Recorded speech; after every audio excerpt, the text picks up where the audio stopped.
पिछले 6 मुकाबले मुंबई इंडियंस एक के बाद एक जीते हुए पॉइंट टेबल में जहां पे नंबर 1 आते हुए नजर आ रही थी ना भैया, आज जीटी ने वो 6 मुकाबलों पे ब्रेक लगा दिया है।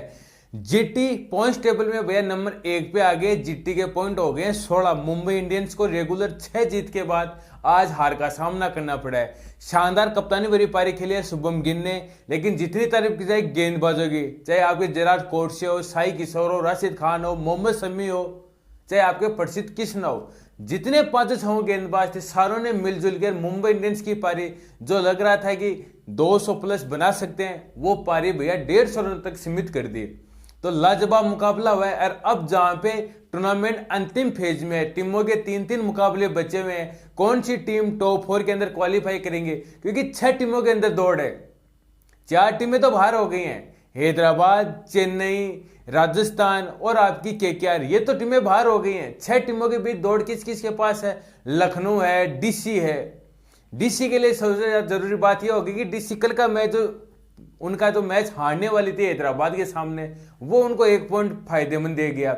जीटी के पास 3 मुकाबले बचे हैं, 3 में से अगर 2 जीत गए तो जीटी के पॉइंट हो जाएंगे 17, ये आपके दिल्ली के पॉइंट हो जाएंगे 17।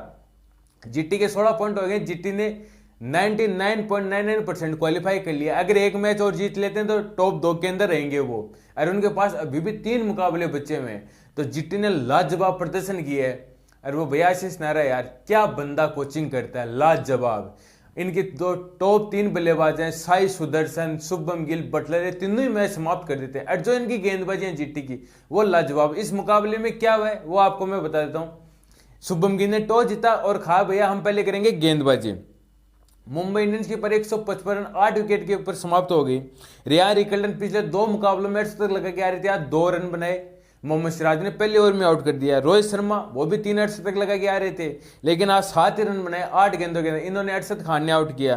फिर सूर्य कुमार यादव 24 गेंदों में 35 रन, अच्छी पारी खेल रहे थे, लेकिन इनको साई किशोर ने आउट कर दिया। तिलक वर्मा 7 रन, पिछले मैचों में उनको मौका नहीं मिला था, आज जब मौका मिला तो उन्होंने वह टाइम फिक्स कर दिए। हार्दिक पांड्या पिछले मैच में लाजवाब पारी खेली थी, लेकिन आज 1 रन, फिर 7 रन बनाए नंबर धीन ने। लेकिन लास्ट में जो इनके आगे कॉर्बिन बोस ने आके जो इनकी पारी जो 150 के पार पहुंचाई, वो कॉर्बिन बोस ने 22 गेंदों में 27 रनों की पारी खेली। गेंदबाजी की बात करें जीटी के लिए, 1 wicket Mohammed Siraj, 1 wicket Arshad Khan, 1 wicket आपके प्रसिद्ध कृष्णा, 2 विकेट साई किशोर, 1 आपके राशिद खान और 1 जेराड कोटसे। 6 गेंदबाजों का आज मैच, 6 गेंदबाजों ने विकेट लिए। तो इनका लेखा जोखा रहा। अब आपके लिए देखो पॉइंट टेबल कहां पे, देखो कितना गर्मा गया है। पॉइंट टेबल के अंदर किस टीम के पास क्या क्या मौके हैं। आरसीबी ने 11 मुकाबले खेले, 3 मुकाबले हो रहे हैं, 8 जीत 16 पॉइंटों के साथ नंबर 2 पे हैं वो। यानी कि आरसीबी एक क्वालिफाई तो कर लिया, आरसीबी ने 99% क्वालिफाई कर लिया। लेकिन अगर आरसीबी एक मुकाबला और जीत जाती है तो टॉप 2 में फिनिश करती है। अगर 2 जीत जाए तो कन्फर्म 2 में फिनिश करेगी, वही जीटी के लिए है। फिर 3 नंबर पे आपकी आ गई है कौन? मुंबई इंडियंस। मुंबई इंडियंस के मुकाबले हो गए 12 में 7 जीत के साथ पॉइंट है उनके 14। यानी कि अब मुंबई के पास 2 मुकाबले हैं, 2 में उनको एक तो जीतना ही जीतना होगा। तो मुंबई के लिए बात हो गई है। फिर गुजरात टाइटंस वो नंबर 1 पे आ गई है, 11 मुकाबलों में 8 जीत हो गए हैं गुजरात की। तो 3 मुकाबले में अगर वो एक और जीत जाते हैं, टॉप 2 के अंदर फिनिश करें, तो गुजरात के लिए भैया बोलते हैं ना 500 उंगली की के अंदर है। दिल्ली के 11 मैच हो गए हैं, 6 जीत 4 हार 1 ड्रॉ और 13 पॉइंट।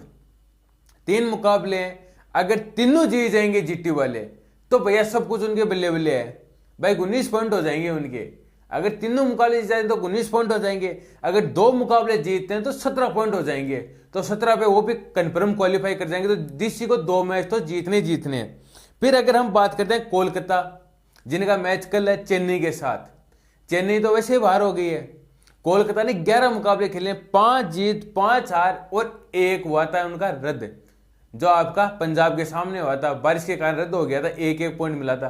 तो इनके पॉइंट है 11। अगर ये अपने 3 मुकाबले जीतती है कौन? केकेआर, तो केकेआर के पॉइंट हो जाएंगे 17। तो केकेआर भी क्वालिफाई कर सकती है। अगर केकेआर कल हार गई तो केकेआर भी वह बाहर हो जाएगी। केकेआर को 3 मुकाबले जीतने अगर टॉप 4 के अंदर आना है तब। फिर हम बात करते हैं लखनऊ के 11 मुकाबले में 5 जीत 5 हार और उनके पॉइंट है 10। 11 मुकाबलों में 6 हार और 5 जीत। इनको तीनों मुकाबले जीतने होंगे अगर क्वालिफाई करना है तो लखनऊ भी भैया लगभग बाहर हो गया, क्योंकि लखनऊ की रन रेट भी माइनस के अंदर है। तो आपके लखनऊ, हैदराबाद, राजस्थान और चेन्नई, ये 4 टीमें जो मेरे को लग रहा है कि कन्फर्म बाहर हो गई है। अब जो चौथी पोजीशन की जो दौड़ होगी, क्योंकि 3 टीमें तो आपकी मान के चलिएगा आप, पंजाब, बेंगलुरु और जीटी। चौथी टीम कौन सी होगी? एमआई होगी, डीसी होगी या केकेआर होगी। इनके बीच के अंदर भैया लड़ाई होगी।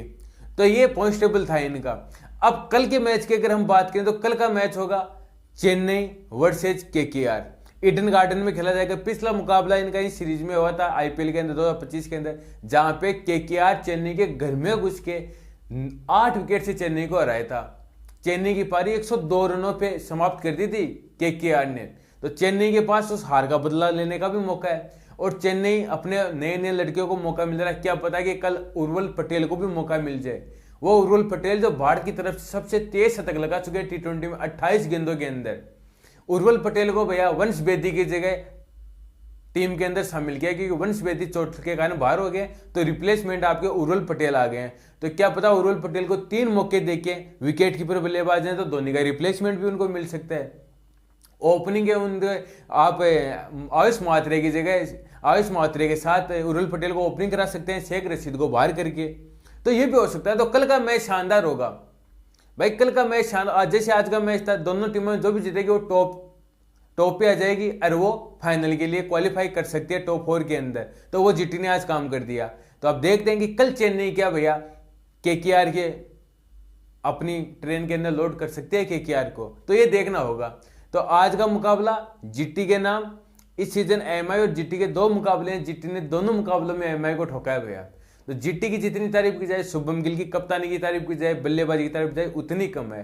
तो जितने भाई लोग जुड़ रहे हैं, वीडियो को लाइक करके जाना, चैनल को सब्सक्राइब करके जाना और शेयर करके जाना। और कल मिलते हैं भैया चेन्नई को जीत के साथ।